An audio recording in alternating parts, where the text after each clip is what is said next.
Sci-fi fans, tonight we have the privilege of talking with the one who gave life to one of Star Trek Deep Space Nine's beloved characters, General and later Chancellor Martok, Mr. J.G. Hertzler. Mr. Hertzler has an impressive IMDb resume of not only guest starring in other TV shows, movies, and as well as voice talent for several video games. Mr. Hertzler is not only an accomplished actor on TV, but the stage as well. Fans of Star Trek novels will be pleased to know he helped author with novelist Jeffrey Lang for two Star Trek novels, Left Hand of Destiny Book 1 and Left Hand of Destiny Book 2. Mr. Hertzler, welcome and thank you for taking time to talk with us in the Sci-Fi Diner podcast. Well, it's my pleasure, but I only act with the Star Trek theme, so I'm sorry I got to put it on again.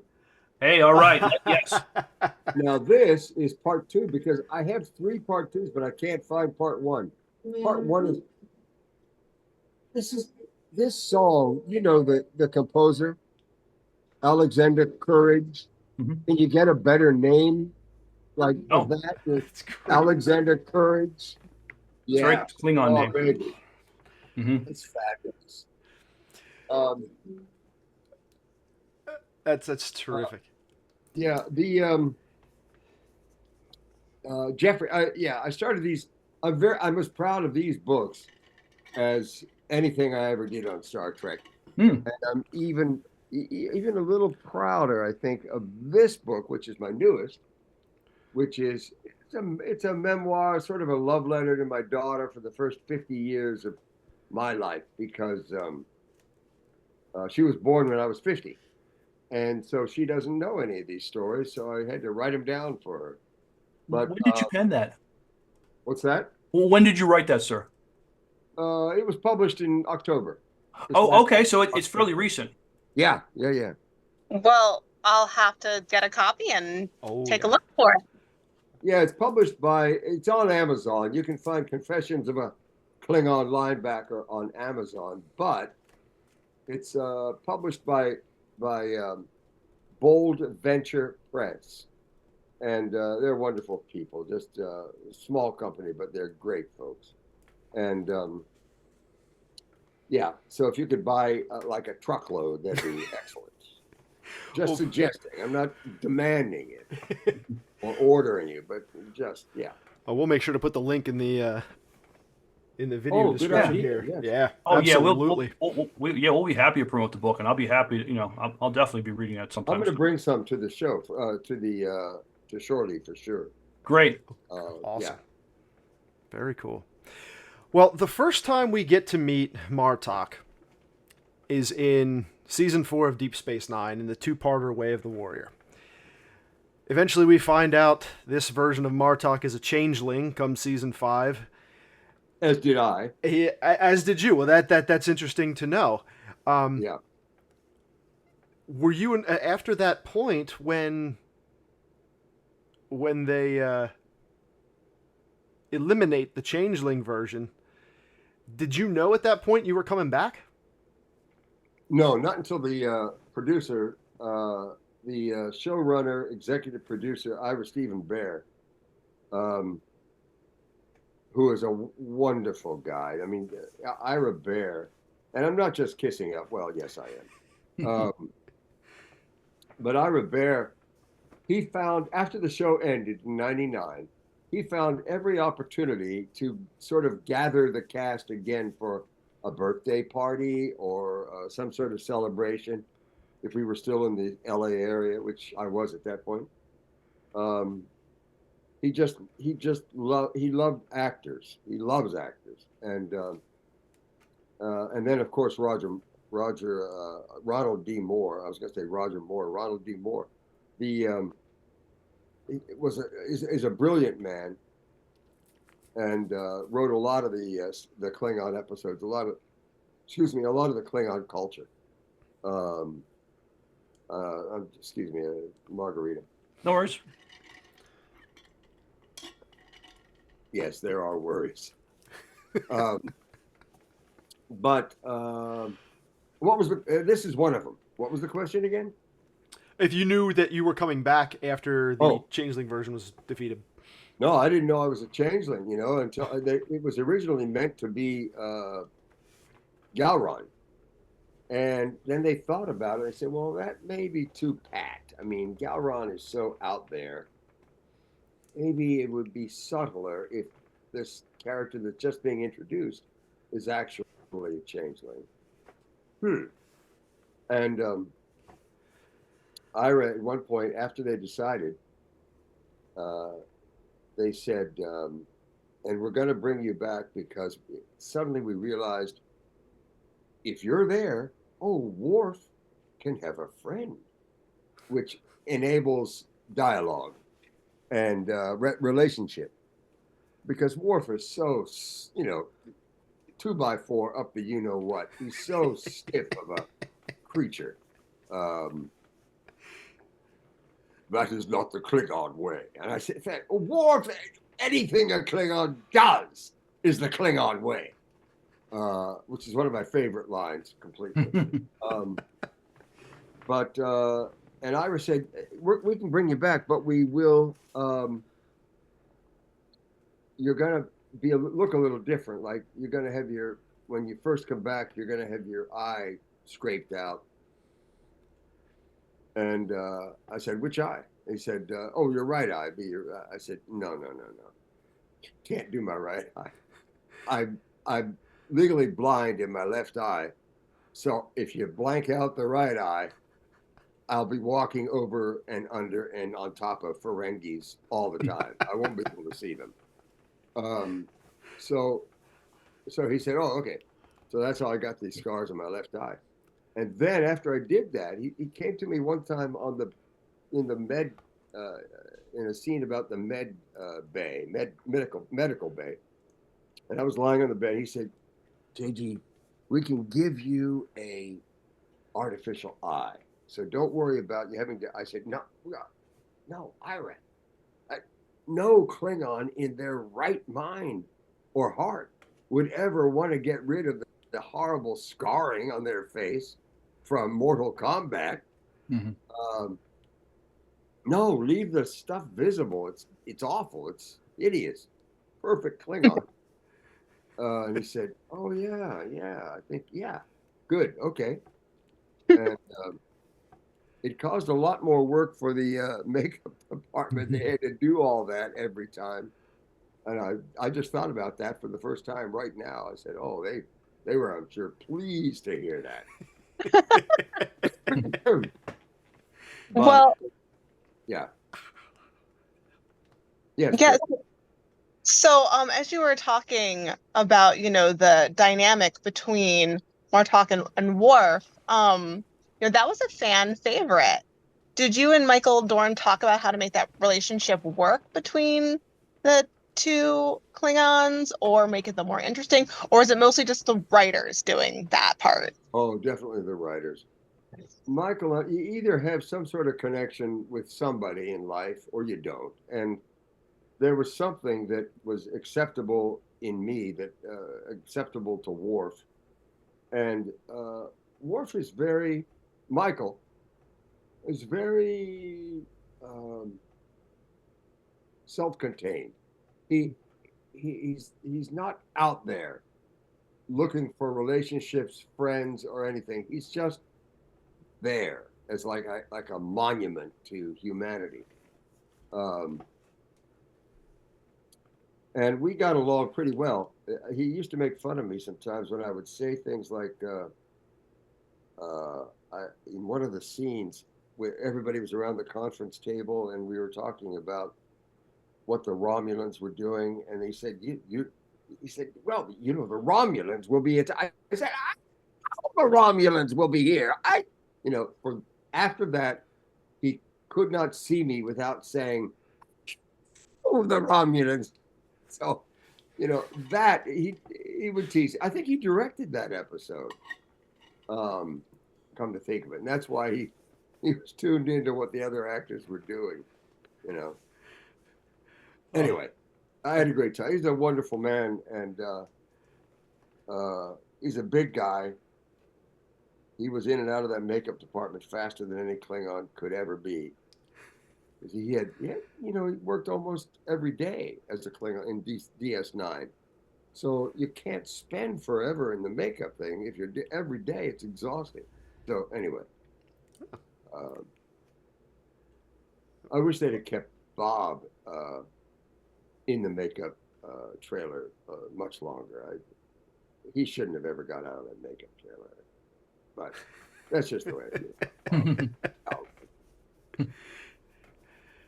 You played several other characters in Star Trek shows that usually required wearing alien makeup and appliances. Some actors just like the makeup and prosthetics. But how was it for you? I mean, you mentioned that you felt for your character, it made more sense for Martok to not get his eye replaced, but just you having to sit in a makeup chair, for your work. How was it? Were you okay with that, or was just something you had to endure? Well, I can't stand the way I look. Hence, I got a beard, mustache, sunglasses, and a hat covering almost all of me. So I have never been happy about seeing myself in the mirror or anywhere. And I don't like acting. So, the theater came naturally to me. No, but the fact that I could put on makeup and be my hope was to live 1,000 lives in the time of one. And, and I've lived quite a few. I don't think I've lived 1,000 different lives, but quite a few between theater and television and film. But I loved putting on the makeup, and I loved putting on that costume. I loved putting on the wigs because it was Martok, and Martok became very close to me, but it wasn't me, and I didn't have to worry about people looking at me. Don't look at me. Hey, Chrissy, you're looking at me. Don't do that. So does that mean that we might see Martok at the shore leave? Well, Maybe. now, that's a good question. It has not been discussed, but I could certainly bring it up and see if there's any interest. I mean, I'm telling you right now, there's guarantee interest. you there'll be interest. Yeah. There'll be so much interest. And you just said you don't like the way you look. So idea. Right. So, yeah. It's either that or the killer clown. I also love killer clowns. Competition. Yeah, and that's a tough one. I got my wife doesn't know this, but I was at Omaha at a convention, and across the aisle where I was sitting was this thing called I should know the name of this group because they're wonderful. They bought a building, like a few buildings, and every Halloween they set up haunted houses, and what I saw was phenomenal. But some of the masks they were selling, among them was Killer Clown, and I had to get one because my wife is terrified of Killer Clown. Well, I mean, what was a man to do? She hasn't seen it yet. So soon I'm gonna wake her up. Yeah. And it may be I just have to be careful that her heart's in good shape because she will be terrified momentarily, or else punch me in the head, which that happens a lot. I'd say that the transitions of these questions are perfect. Speaking of that level of physicality, Martok's. You just said it was much too intellectual. Could you translate that into Klingon speak? Yeah, I wish. Playing Martok sometimes calls for a lot of physicality, from the fighting to the gunfights. Oh yeah. Did you enjoy the action that was called for in that role? I absolutely. I mean, did I mention my book, Confessions of a Klingon Linebacker? No, tell us more, sir. I was a linebacker in college, and I I had no athletic prowess. I just like to hit people as hard as I could with my head. And so it came natural to be a linebacker because my job was just stop the person across from me from doing anything. And I've often said that the Klingons are basically a race of linebackers. It's not about subtlety and it's not about negotiation. It's not about economy. It's just about violence. And I controlled violence, and I loved playing linebacker until my senior year. Then I said, what am I? This is in 1968 to 1972. In 72 or 71, I said, you know, I'm spending 10 hours a day taping up my ankles. I taped each finger individually. I, you know, you, I put six, layers of pads and the pants and the shoes, the everything. It looked like a Klingon, basically, with the shoulder pads and whatnot. Mhm. But um, and then you practice for 4 or 5 hours, and then you do a game, and then you have films. You look at the films. You say, look at you here, Mr. Hertzler. What were you doing on the ground as the guy ran by? Did you basically embarrass everybody? I said, there must be something better I could be doing with my life than spending all this time for about 5 people in the stands. 68 to 72. 1968 is when the Tet Offensive happened in Vietnam, which was the explosion of the Vietnam War.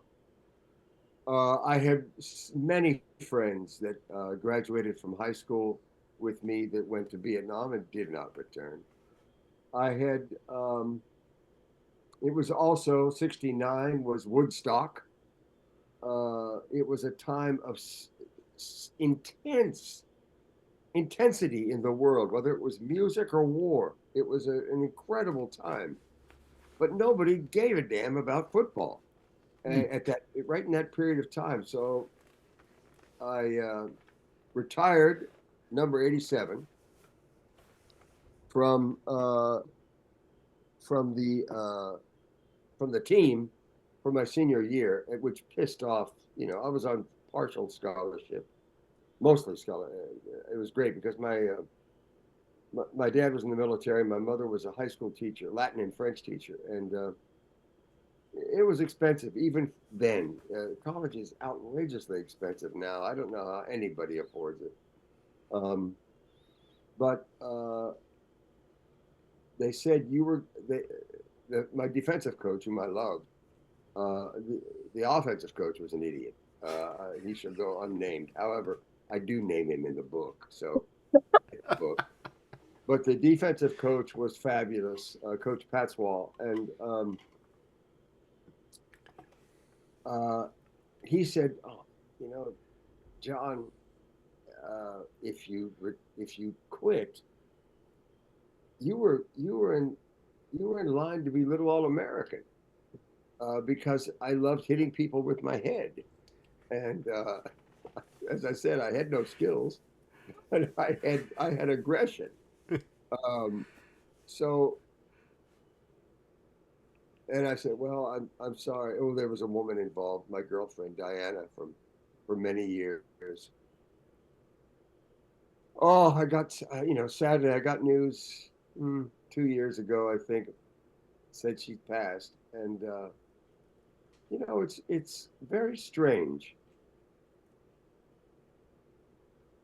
Um, Somebody that will forever be 18, 19, 20, 21 in your mind and heart, to think that they're gone, it's impossible. You know what I mean? And I'm old enough to have lost a few, Aaron Eisenberg, Rene Aubergenois, some of my greatest friends on the show have gone to Tovacor, and I guess my grandmother lived to be 107. So I've got like 30 or 40 more years. I figure. Thanks, Grandma. You're... Was there a question, or am I just rambling? Oh no, I think you answered it. You answered it. Oh, I just saw Grogu back. Is that Grogu? Oh yeah, yeah. Oh God, my wife loves Grogu. It is. I love the Mandalorian. You know that wonderful actor Pedro Pascal. Oh yeah. Yeah, Brilliant. It's an amazing Brilliant. job. It's a wonderful show. it really is. Yeah. And Grogu was genius to introduce that character. I mean, who doesn't love a cute little baby Yoda? Who doesn't talk but his ears go? He's always hungry. Always hungry. And is fascinated by things and slowly reaches. You know, the more that I think about it, the more I realize he's very cat-like. Yes, you're right. I never thought about that, but he just stares at them for hours, it seems. And always into food and getting into things he shouldn't, Yeah, and just, yeah. I mean, and then just looking at you like, I'm cute and innocent. You can't get mad at me. Yes, yes. Yeah, we love Grogu. Yep. No, I think it's because he's cat-like. My new theory. I think you're right. I can't argue. Cats sell. Good call. Cats are fascinating. You can watch people. I mean, there must be 1 billion cat videos, and I think there's 4 dog videos, but there are 1 billion cat videos because they're fascinating. Dogs are like, oh, okay, yeah, food, okay, this is great. Thanks. I'm gonna lie down now. Yep. Simple Cats have such creatures. personalities, and they're great. You're right. Was there a question that I ignored? No, No. there was a distraction. It's okay. It happens all the time. Miles, I think you have a question. Yep, I do. In a little over a month, we're going to get to go to this convention and nerd out, see folks like you and other people that have brought these great shows to life. Yeah. I'm gonna nerd out meeting you in person and some of these other great people. What are some things that make you nerd out, if I may ask? Well, I remember when I was I lived in D.C. I worked for the federal government for a couple of years after college. And I quit that job. Excuse me. I was in charge of, it was when the National Environmental Policy Act was created. And there were several things in each agency that were created, offices as a result of that act being passed. And one of them was, I was at General Services Administration, and I was in charge of recycling in the public sector. So I went around on garbage trucks at night to pick up waste paper that could be recycled at all the agencies, whether it was labor or the FBI or wherever. And I noticed that they started not picking up certain bales of paper, big giant things, were left alone. And I said, why don't you get those? What's wrong? You know, they said, somebody else is going to get those. It's all right. It's a different contract. Well, basically, it was organized crime that picked up the other things. And I know this because I called to try to figure out why we were losing that expensive paper. I called a GAO audit. And I got a visit from a guy he came into my little room. I was 23 at the time. And he said, you're John? I said, yeah. You called in for an audit of the paper collection? I said, yeah, I travel around. He said, well, there's not going to be an audit. I said, well, I just got off the phone with the guy at the GAO. They're going to the government accounting office. They're going to be here. That starts like next week on Monday. He said, there's not going to be an audit, John. I said, yeah, why? Why not? He said, because it's connected. I said, connected to what? And he says, it's connected, John. I said, what? Oh. Oh. Yeah. Bing. Okay. And then he left. But I said, okay, this government doesn't even have the ability to keep organized crime out of the garbage business in our own buildings. What chance is there for this nation? You know? So I retired from the government and auditioned for a little show up in Silver Spring, a suburb of DC. And that's where I started doing theater. But the question, the reason I was telling you that I can't remember the reason. Why would I bring up that story?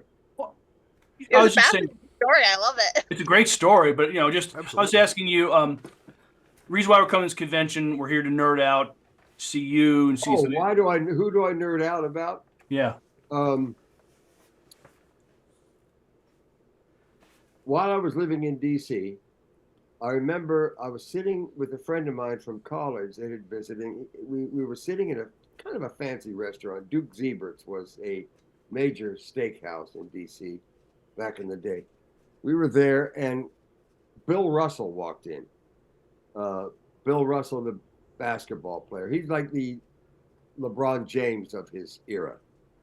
He played against Wilt Chamberlain. It was always Bill Russell and Wilt Chamberlain were the two stars in the NBA.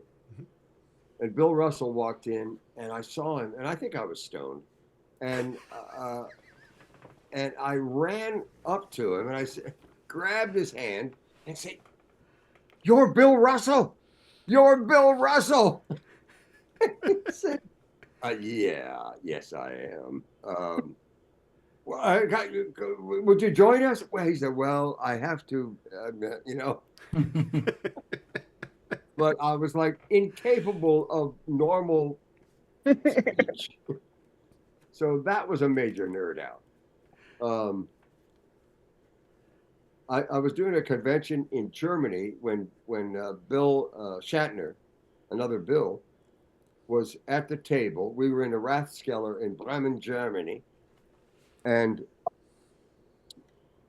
Bob Galron and I, we've done things together for 25 years. We're like attached at the hip. We're brothers. And we had tried this Hefeweizen beer, and it was better than any beer I ever tasted in America. And I was so excited. I had a tall glass, like a pint glass, very tall and thin. And I handed it to Mr. Shatner. I said, "Bill, you've got to try this. This is the best Weiss beer, the Hefeweizen. Just try it. Just." So he goes, he did this. He took it.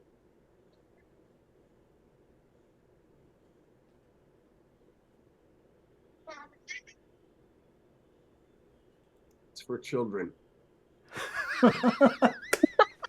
It was like he took a knife and went, "Ooh." Oh. And I think that was the last conversation I had with Bill. But I was a nerd as much as with Shatner. But I played opposite Holly Near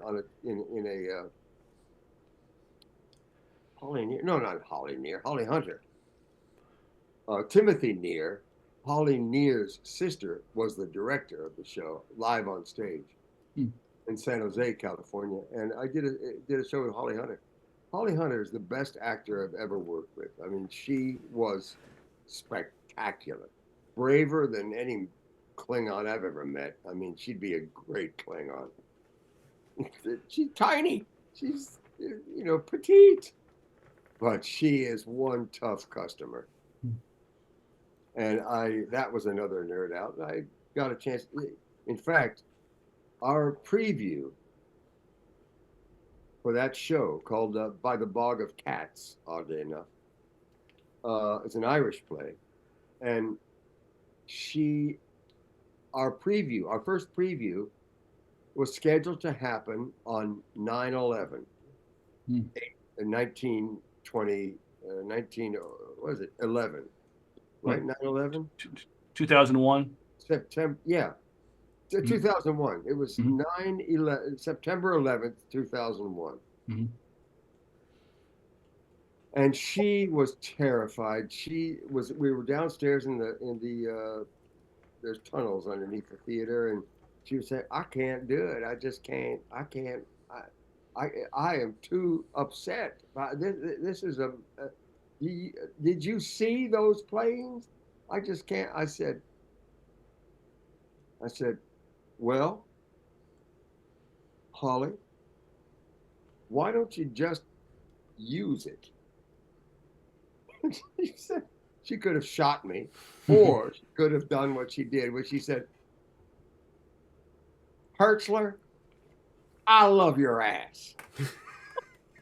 And when we did the show, and we were pretty fast friends for a long time after that. And time marches on, you lose contact with people, but she is a piece of work and the best actor I've ever worked with. She's unbelievably brave on stage. That's wonderful. That's awesome. So, is there anything new coming on the horizon for you? Something that we could be plugging? Well, I'm making a guest appearance at this thing called Shore Leave in Lancaster, or Lancaster,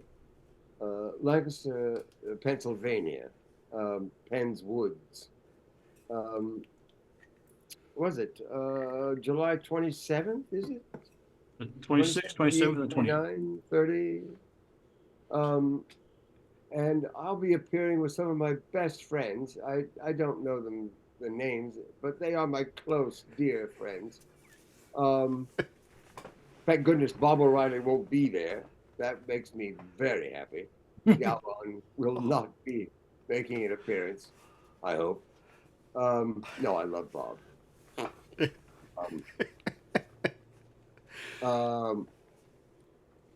But I'm also, I'll tell you what I'm doing with Jack Trevino.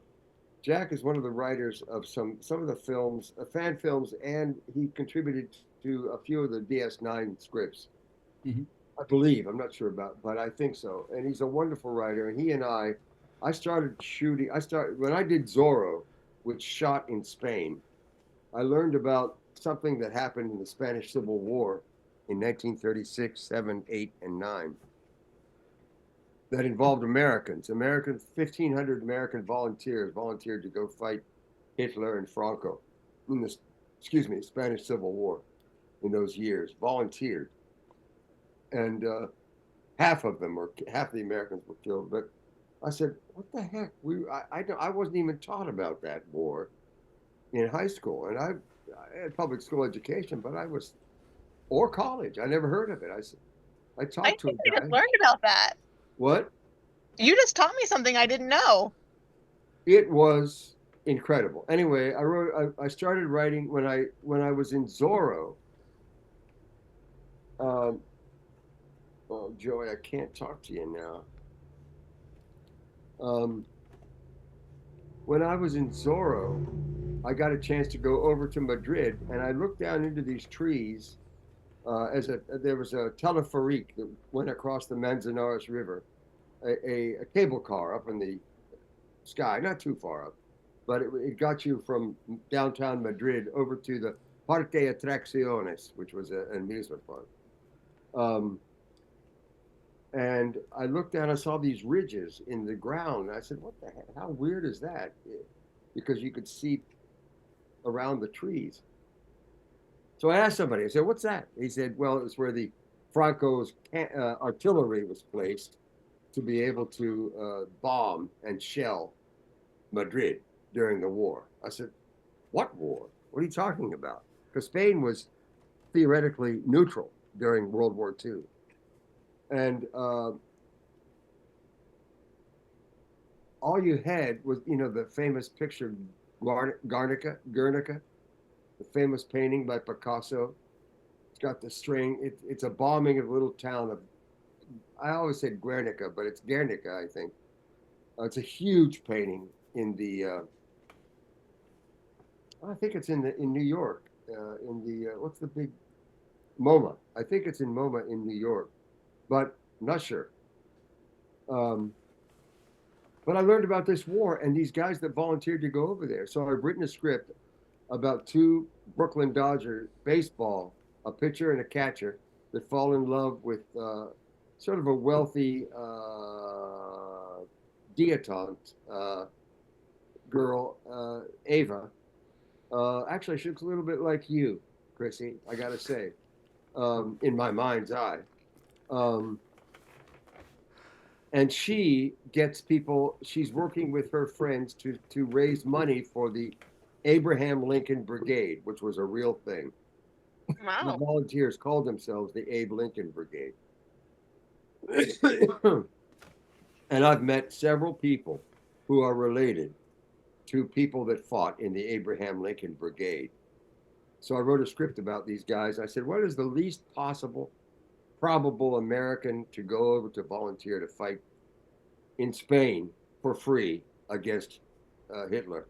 And I said, the most American thing would be baseball players in 1936. So I made them baseball players. Plus, my Uncle Fred was a pitcher for the Brooklyn Dodgers in 1934, 35. He was in the first All-Star game. Great Uncle Fred. And so I used him as the model of this small town kid that gets involved and ends up in a war in Spain. And a friend named Jack Trevino is writing with it. He's doing a polish with me right now, and that is a labor of love for years. And sooner or later, Ed Asner was a huge champion of the story, and then Ed passed away. But Ed was, he said, yeah, you can't believe what I say. I'm just an old commie pinko, and that's the way they, So, but he loved the script and the idea, and he helped immensely.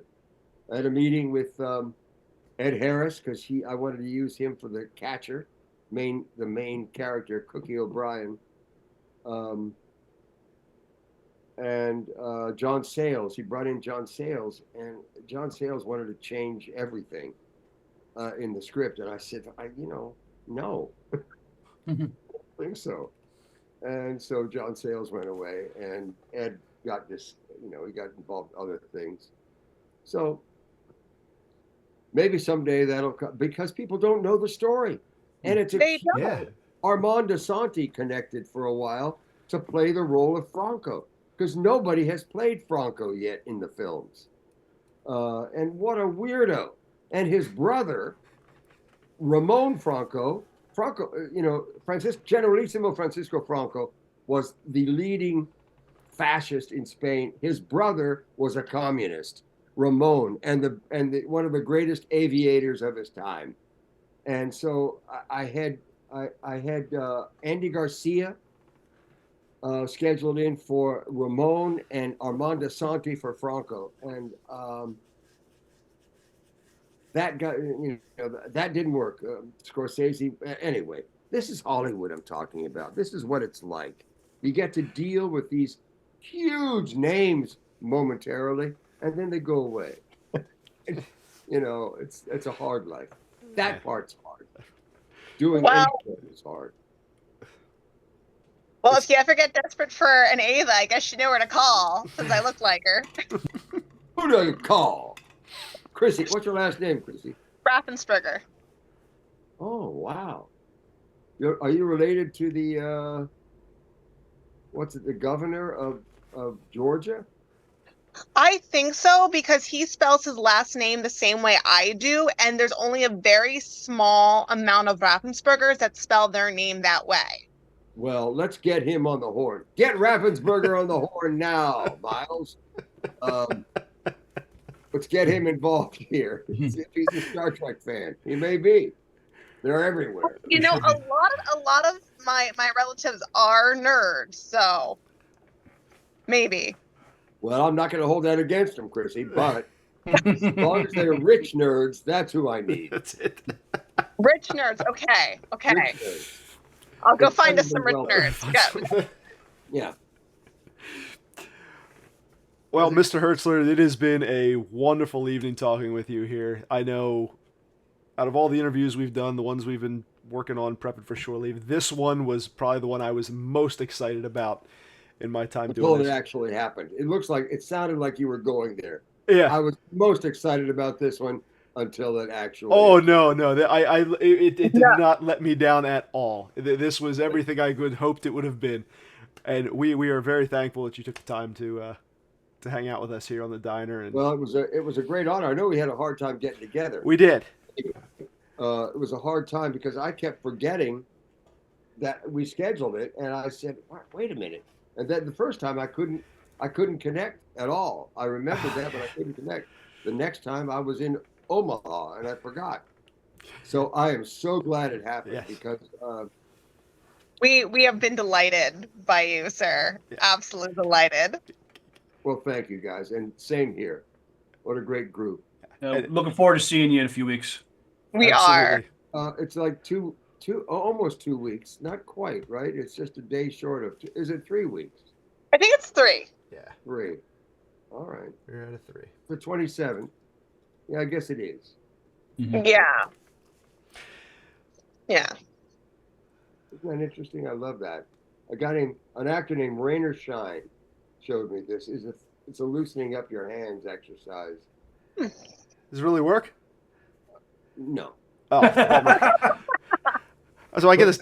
I guess times out there my hands cramp up and I can't move my fingers too well. The nerve something pinched in my neck every now and again. And I'm trying to figure out some way to really work to loosen them up.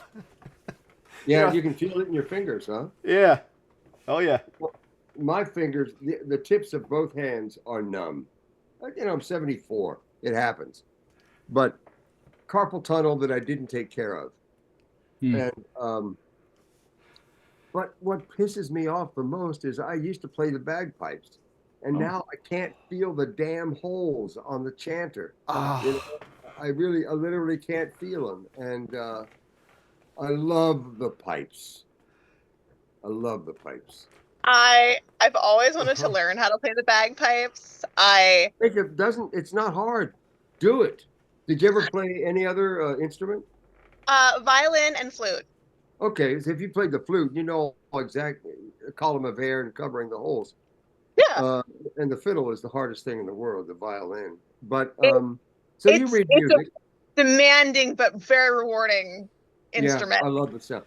But you know music, so you'll be able to learn quickly. And all you got to do, there's lots of pipes teachers in the various pipe bands that go with fire departments, police departments. They all have pipe bands, oddly enough. Yeah. And especially in the Philly area, which is, you're kind of close. Yeah. But take a few lessons and you'll be there. I promise you. And the pipes aren't that expensive. An inexpensive bagpipes is maybe $250 for. I mean, that's reasonable for. Absolutely. No, you could probably buy a set of pipes for $10 million. Played by William Wallace in the at the Steve. What was the name of that bridge where they what's his name? Matt. Who was the guy who played it on the film? Mel Gibson. Gibson. Mel Gibson is like 5'2", right? He's a little guy. I don't know what he is. He's short. He was playing William Wallace. William Wallace was like 6'8". Oh, He wow. was a giant. So that's why he could defeat everybody with his broadsword, because he was bigger than everybody else. And he 5 people. And anyway, sorry. No. We love the tangents. Love it. Learn the pipes. Learn the pipes, Chrissy. Mhm. They'll I never let will. you down. Very great. Well, we thank you so much here, sir, and we look forward to seeing you in a couple of weeks here down at Shore Leave. I'm looking Yeah. forward to it. Good to see you guys. We'll spend some time. We'll do a pint or two, I'm sure. That'd be Oh, great. yes. Oh, we will definitely want to do a pint or two. Lads and lassies, until then, I bid you farewell. Live long, and you know what? Beat the hell out of somebody. God bless you, sir. All right, there we go.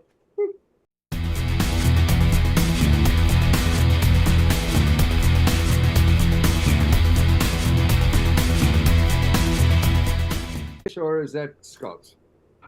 It is Irish. My father's side of the family is 100% Irish. Most of them came off the boat in the 1900s. He had some family that came here during the 1800s. I do have some Scottish and Norwegian blood on my mother's side. Well, you're not all bad then. Ah. You have some Norwegian blood in you, some Scandinavian, some of those fine Scancy people. My background is only I am probably the whitest person in Star Trek because my background is Amish, and they Really? marry each other. And I have yet to meet a black Amishman, but my mother's side was Huguenot French, and Lord knows what the French got into. You know what I'm saying? But on my father's side, and my father's side, the first Hertzler in this town, in this country, I mean, was Jacob Hertzler, aboard the St. Andrew, who docked at Philadelphia in 1749. And all the Hertzlers are related to that Jacob. He was a very, very plentiful man. And his house is still in Pennsylvania, near Hamburg in Pennsylvania. There's a stone house there. Oh, yeah. And a thing out in front that says, the home of Jacob Hertzler, first Amish bishop in America. That's great. That's not that far from us. Where are you?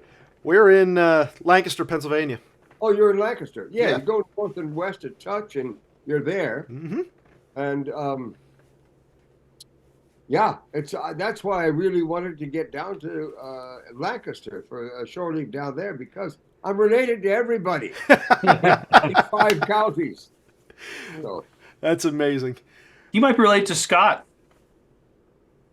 Hey, Scott, Our friend Scott. He couldn't make it tonight, but he would have loved this. His was his family. buggy too slow?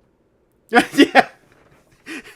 Is he still out of town, or He might still. Did he go out of town again? I'm not sure, but our friend Scott's family, they're Old Order Mennonite, and Old Order Mennonite. Mhm. Well, you know, the Mennonites were becoming a little bit too worldly, too fancy. So the Amish said, can't do this. You got to have that hat, and you got to be wearing the black in the winter. And if you don't, and if you ever think about driving an internal combustion automobile, you are out of here. Yep. So, but you know who was a Mennonite that I worked with was Zorro. Duncan Regehr is an active Mennonite. No kid. From Canada. Yeah. Okay. Yeah. And we didn't get along, of course, because I'm off. Oh, But that's amazing. our friend Scott's up to he had their ancestral home up. They finally sold it back in October, but that house was in the family since the late 1700s. Wow. Yeah. Where was this? In Lancaster County, in Brownstown. I don't know. I don't know Lancaster. I've never actually. I don't think I've ever actually been to Lancaster. It's not on one of the. Is it on? Is Lancaster on 76? No. It's real south of the Turnpike, isn't it? Yes. Yes. Yes. And I don't think I've been in the streets south of the road south of the turnpike ever. Although I went to Bucknell, Pennsylvania College University, but it's a lot further west and north.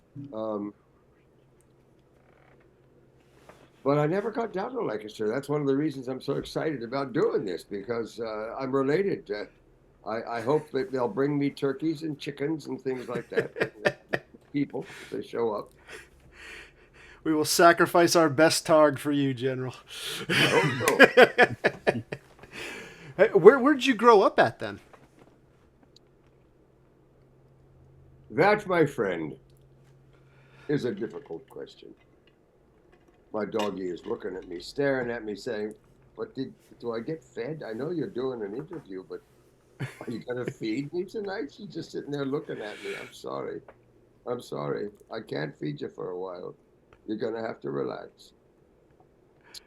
I was born in Savannah, Georgia. Okay. And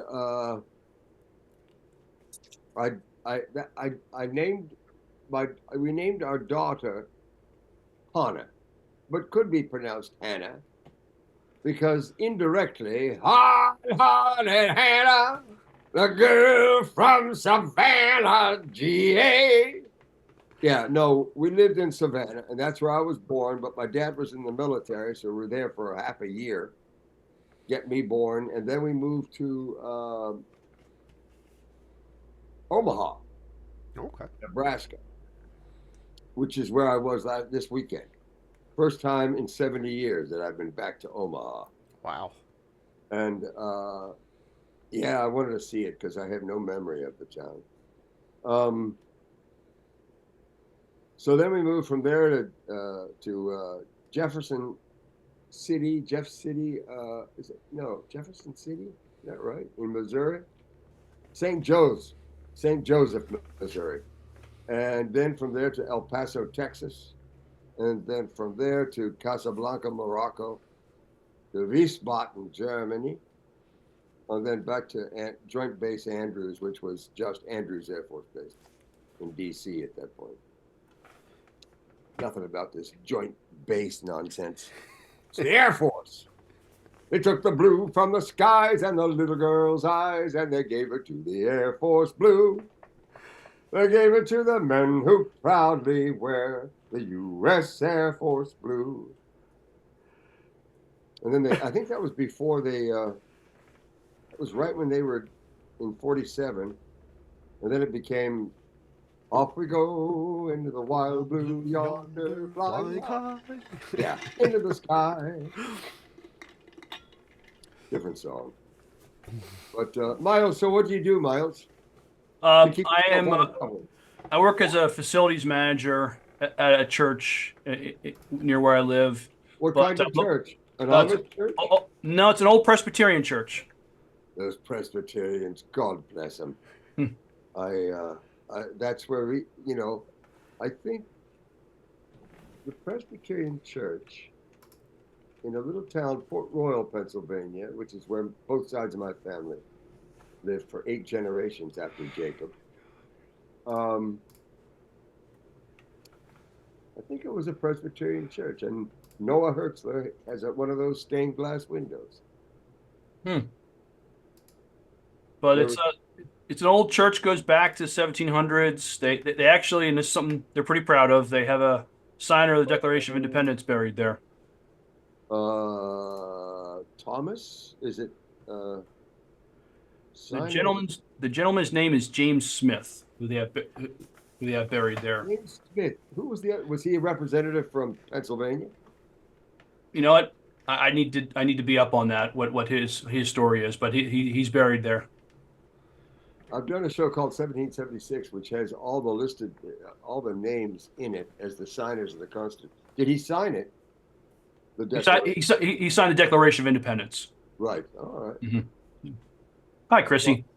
Well, who's that? Chrissy. Hello. Tequila? I would, but I'm recovering from a bee sting, so I'm on medications. I probably should stay away from the alcohol. That makes it more fun, Jen. Bee stings. Yes, apparently I am allergic to them. Really allergic to them. What kind of bee? I'm not 100% sure whether it was the yellow jacket that was hanging out, the wasp that was hanging out near my front door, but They're one of the all, little bastards got me, yeah, and they're bad. Both of them are bad. They're just nasty. yeah, and they got me like right on the back of my neck near like one Oh, of I my main hate that. Yeah, arteries. And yeah, yeah. then like my tongue started swelling up, my throat started getting really itchy, my lips were numb and like tingly, and then like my face started puffing up. Allergic. Yeah, yeah, Yeah, apparently. yeah. Lots of fun. Have you Do ever not been? recommend. Have you ever been stung before that? Yes, I've been stung multiple times before that. So as you grew up, you got more allergic and didn't know it. Yep, That happens. Eh. it unfortunately does. Yeah.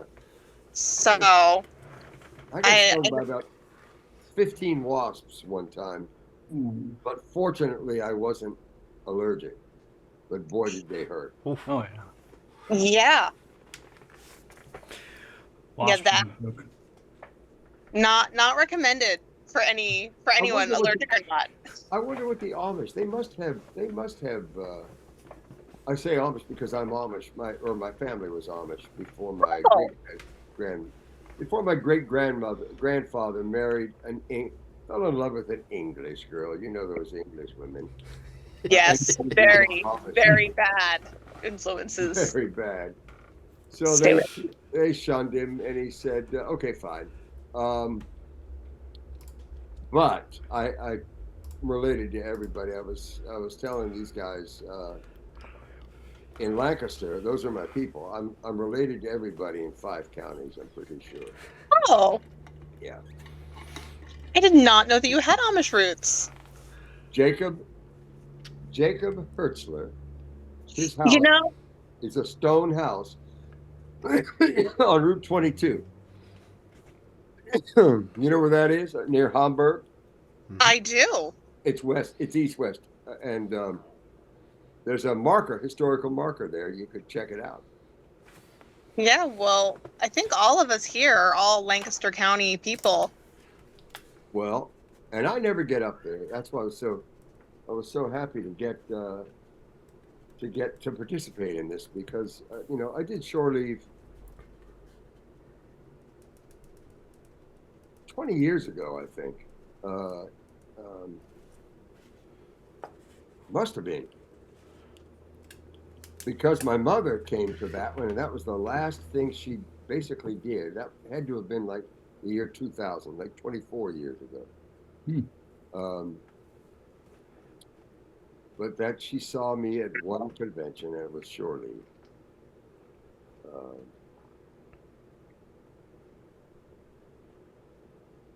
and then I took her to Vegas, and then lost track of her after that. She got lost in Vegas. I don't know. She was at the craps table, and then disappeared.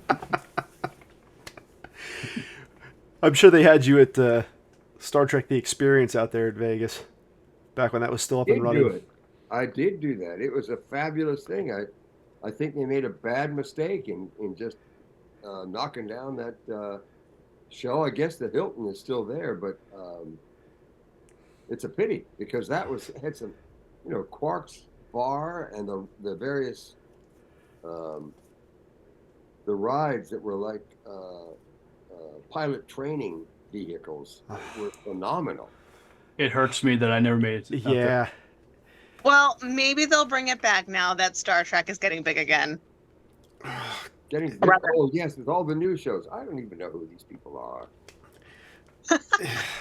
Neither do we. I know. I mean, I think what's her name? Blaylock. What's her Julie? No, Jolene? Jolene. I think she's the last new person that I knew, and that was a long time ago. Uh-huh. Well, I really like Anson Mount. I really like that guy. Yeah. And Good guy. Ethan Peck. Mm-hmm. Do not like Gregory Peck's grandson, Oh. Yep. but also who was it? Oh, it just went out of my head.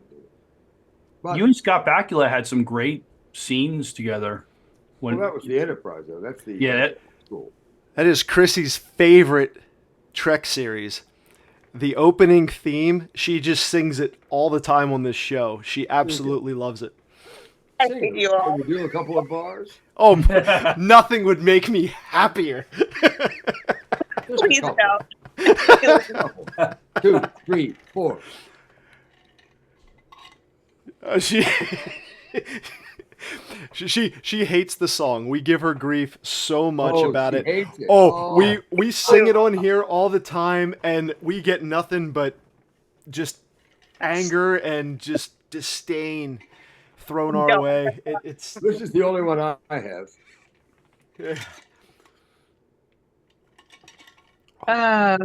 magical time.